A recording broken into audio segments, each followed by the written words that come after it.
In this video, I'm going to talk about the plasma membrane, also known as the cell membrane, and also referred to as the phospholipid bilayer.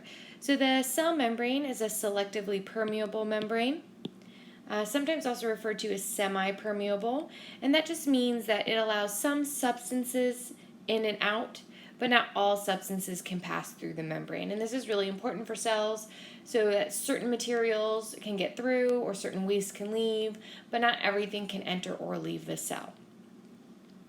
One of the major components of our cell membrane are phospholipids. Phospholipids are made up of two regions.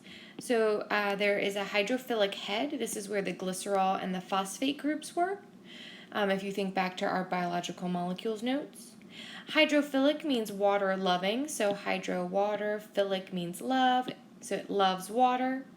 This area is considered polar, and water is polar, so they like being near each other because polar likes polar. So the hydrophilic head, and then we've got the hydrophobic tails. So these are the fatty acid chains that we find in our lipids.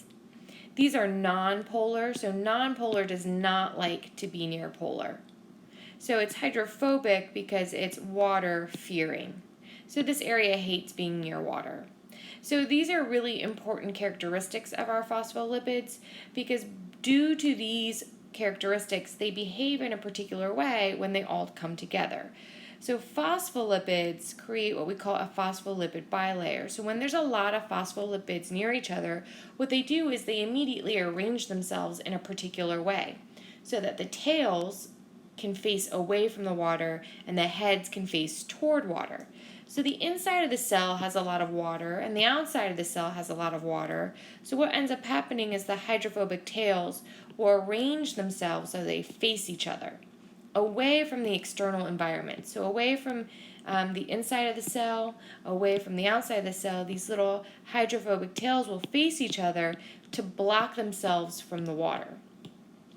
The hydrophilic heads instead naturally love the water, so they naturally arrange themselves so that they'll be facing those environments. The inside of the cell where there is water present, the outside of the cell where there's water present, those heads will face those directions. So they immediately form this sort of like sandwich looking bilayer, and that will go all the way around the cell.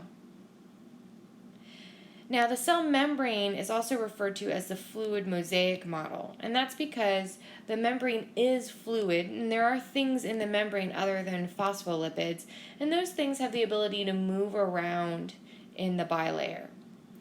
Cholesterol is an important component because part of what its job is to keep the fluid mosaic model, the membrane not too fluid but also not too rigid. So just the right consistency to support the cell but also let these other molecules move around. Some of the other molecules that we find in the cell membrane are proteins. So we've got these proteins that are sometimes just on the outside or just on the inside of the cell, and these proteins are called peripheral proteins, and those might have various jobs that are only required on the inside or outside of the cell.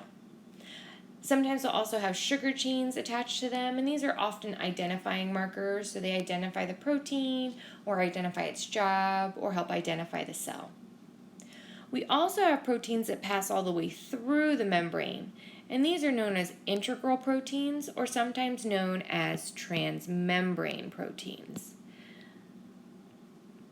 And these proteins have jobs like some of them are receptor proteins, and so their job is to receive a message on one end and then deliver it to the other end.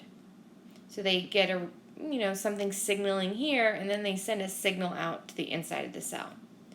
Some of these transmembrane proteins, some of their job is to transport larger molecules in or out of the cell. So if there's a molecule that just can't get past that bilayer, it's too big, sometimes there's specialized proteins that help those molecules pass through so that they can get into the cell. Or, again, some molecules that need to get out of the cell. So that's sort of a brief overview of what our cell membrane looks like.